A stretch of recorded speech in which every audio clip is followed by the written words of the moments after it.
तो आदाब, नमस्कार, सत श्री अकाल। स्वागत है आपका एक और नई कहानी में। आज की जो सच्ची घटना मैं आपको सुनाने जा रहा हूँ, ये सच्ची घटना है एक ऐसी लड़की की जो पैसा कमाने के लिए अपना देश हिंदुस्तान छोड़कर अबू धाबी जाती है, दुबई जाती है और वहां जाकर नौकरी करती है, जॉब करती है। लेकिन इस दौरान इससे कोई एक ऐसी गलती हो जाती है या कोई गुनाह ऐसा हो जाता है जिसके कारण वहां की सरकार इसको सजाए मौत सुना देती है। जी हाँ, फांसी की सजा सुना देती है। तो कहानी को समझने की कोशिश करते हैं कि आखिरकार जब एक लड़की पैसा कमाने के लिए अपना देश छोड़कर दूसरे देश गई और वहां जाकर उसने ऐसा क्या क्राइम किया या उससे ऐसा क्या गुनाह हुआ कि वहां की सरकार को उसे सजाए मौत देनी पड़ी। तो वीडियो में आगे बढ़ने से पहले आपसे सिर्फ एक वही रिक्वेस्ट है, वीडियो को लाइक करके चैनल को सब्सक्राइब कर देना ताकि मेरी हर एक वीडियो का नोटिफिकेशन आपको मिलता रहे और कोई भी वीडियो आपसे मिस ना हो। कहानी की शुरुआत होती है यूपी के बांदा से। यूपी में एक जिला पड़ता है बांदा। यहाँ पर एक लड़की रहती है जिसका नाम होता है शहजादी। शहजादी जब 8 साल की थी तो ये किचन में काम कर रही होती है। किचन में काम करते टाइम इस पे पानी गिर जाता है, बिल्कुल खौलता हुआ पानी, गरम गरम पानी गिर जाता है, जिससे इसका चेहरा बुरी तरह से झुलस जाता है और इसके चेहरे पर निशान रह जाते हैं। चेहरे के अलग इसके शरीर पर काफी निशान रह जाते हैं जलने की वजह से। लेकिन ये लड़की शहजादी फिर भी हार नहीं मानती है। ये अपना अच्छे से स्कूल कंप्लीट करती है। स्कूल कंप्लीट करने के बाद में कॉलेज कंप्लीट करती है। पढ़ाई में अच्छी खासी थी, पढ़ाई करती है, पूरा कॉलेज कंप्लीट कर लेती है, स्कूल कंप्लीट कर लेती है। इसी दौरान भारत में कोविड आ जाता है। कोविड में लॉकडाउन लग जाता है और लॉकडाउन के दौरान सोशल मीडिया के माध्यम से इसकी लड़की की मुलाकात या ऑनलाइन उजैर से हो जाती है और उजैर से इसकी दोस्ती हो जाती है। दोनों आपस में बातचीत करने लगते हैं। अभी जो उजैर है, इसके फूफा और फूफी अबू धाबी में रहते हैं। अबू धाबी में वो वर्किंग प्रोफेशनल है। फूफा का नाम है फैज और फूफी जो है इसकी, उसका नाम है नाजिया। नाजिया एक कॉलेज में प्रोफेसर है और जो फैज है इनके फूफा, वो एक प्राइवेट कंपनी में जॉब करते हैं। अब बात ऐसे शुरू होती है, ये जो फैज और नाजिया हैं, इसके फूफा और फूफी, इनको एक बच्चा होता है। बच्चा 4 महीने का हो जाता है और ये जो अपने कजिन को फोन करते हैं जिसका नाम है उजैर, जिसकी दोस्ती है इस लड़की से, शहजादी से।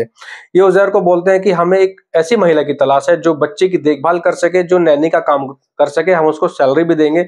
कोई ऐसी महिला अगर हो तो आप हमें बताना। अब ये लड़का उजैर चूंकि पहले से ही शहजादी से बात करता था और इसको पता था कि शहजादी को पैसा कमाना है और अपने चेहरे की प्लास्टिक सर्जरी करानी है, उसको अपना चेहरा ठीक करना है, तो ये सोचता है क्यों ना उसी से बात की जाए। तो ये शहजादी से बात करता है और शहजादी से बात करने के बाद ये उसको बताता है कि ऐसे ऐसे मेरे फूफा और फूफी अबू धाबी में रहते हैं और उनको एक ऐसी महिला की तलाश है जो उनके बच्चे की देखभाल कर सके और उसके लिए उनको वो सैलरी भी देंगे। और क्यों ना तुम ही वहां पे चली जाओ, बच्चे की देखभाल भी कर लेना और वहां पैसा भी तुम्हें मिलेगा। और जब तुम पैसा कमाओगी तो वहां पर तुम्हारे चेहरे की प्लास्टिक सर्जरी भी हो जाएगी। तो इस पर शहजादी एग्री हो जाती है और एग्री होने के बाद में इसका इंटरव्यू कराया जाता है। इसके फूफा और फूफी बाकायदा वीडियो कॉल के जरिए इसका इंटरव्यू लेते हैं और इसको पूरा काम समझा दिया जाता है कि तुम्हें ये काम करना है, यहाँ पे ऐसे करना है या ऐसे करना है। ये लड़की एग्री हो जाती है और फाइनली 19 दिसंबर 2021 को ये अबू धाबी चली जाती है।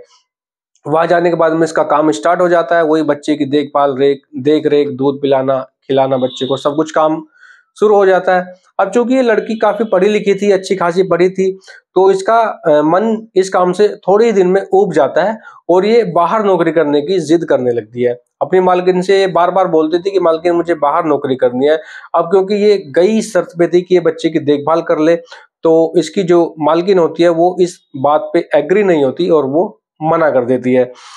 इस पे ये लड़की काफी परेशान रहने लगती है, काफी डिप्रेस रहने लगती है। और एक दिन ऐसा होता है 6 दिसंबर 2022 को, ये जो बच्चा है इसको एक टीका लगना होता है और टीका लगने के बाद में 3 से 4 घंटे के बाद में इस बच्चे की मौत हो जाती है। इस बच्चे की मौत होने के बाद में सब यही सोच रहे थे कि एक नेचुरल डेथ है, ये नेचुरल डेथ है, बच्चा नेचुरल डेथ मरा है। लेकिन इन दिनों के बीच में पूरे 54 दिन बीत जाते हैं इन बातों को। और 54 दिन बीतने पर ये लड़की जो शहजादी होती है, इस बीच कई बार जिद कर चुकी होती है अपनी मालकिन से कि मुझे हिंदुस्तान वापस जाना है। अब क्योंकि इसका पासपोर्ट उनके पास था, फैज और नाजिया के पास, तो ये उसको मना कर देते हैं। मना नहीं करते, आखिरकार इनको शक हो जाता है कि इसको भारत जाने की इतनी जल्दी क्यों है और ये इतनी जिद क्यों कर रही है। तो इनको शक होने के बाद में पूरे 54 दिन के बाद ये कंप्लेन दर्ज कराते हैं इस शहजादी के खिलाफ। कंप्लेन दर्ज कराने के बाद में पुलिस इनको अरेस्ट करती है। अरेस्ट करने के बाद में मामला कोर्ट में जाता है, पहले लोअर कोर्ट फिर हाई कोर्ट। 2 साल इस केस की सुनवाई होती है। 10 फरवरी 2023 से ये शहजादी अल वातबा जेल में बंद है और वहां पर 2 साल केस चलता है। केस चलने के बाद में सारे सबूत और गवाहों को देखते हुए ये लड़की खुद अपना इकबाल जुर्म करती है। ये अपने जुर्म को कबूल कर लेती है और बोलती है कि मैं वहां से छुटकारा पाना चाहती थी, मैं बाहर नौकरी करना चाहती थी, मैं वो नौकरी नहीं करना चाहती थी, इसीलिए उसने बच्चे के मुंह पर और नाक दबाकर दम घोटकर उसको बच्चे को मार डाला। ये पूरा अपना जुर्म कबूल कर लेती है। अब इस पर वहां की कोर्ट इसको फांसी की सजा सुना देती है। अब 14 फरवरी फ्राइडे की रात 11:58 पर अबू धाबी से एक इंडिया कॉल आता है और ये लड़की अपने पिताजी से बात करती है और बोलती है, पापा ये मेरी आपसे आखिरी बातचीत होगी, इसके बाद मैं आपसे शायद कभी बात नहीं कर पाऊंगी, क्योंकि मुझे फांसी की सजा सुना दी गई है और मेरी सेल भी अलग कर दी गई है और मेरी फांसी के पर मोहर लग चुकी है। लड़की काफी रोती है। इसके पिताजी जो होते हैं इसको समझाते हैं, वो भी रोते हैं और 10 मिनट इनकी बातचीत होती है। 10 मिनट के बाद इनकी बातचीत होने के बाद में कॉल कट जाता है। अब अबू धाबी की जो वहां का जो प्रशासन है, वहां की जो सरकार है, वो फैज को और नाजिया को बुलाती है और उनको बोलती है कि अगर तुम चाहो तो इसको माफी दे सकते हो, इसकी जान बख्श सकते हो। हालांकि ये फैज और नाजिया इसको फांसी देने के पक्ष में नहीं है।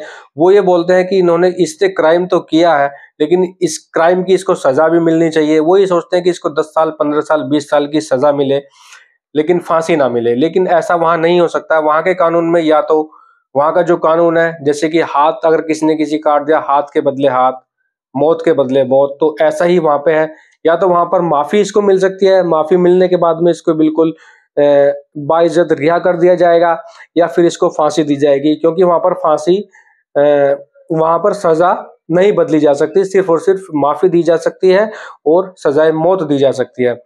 जिस पर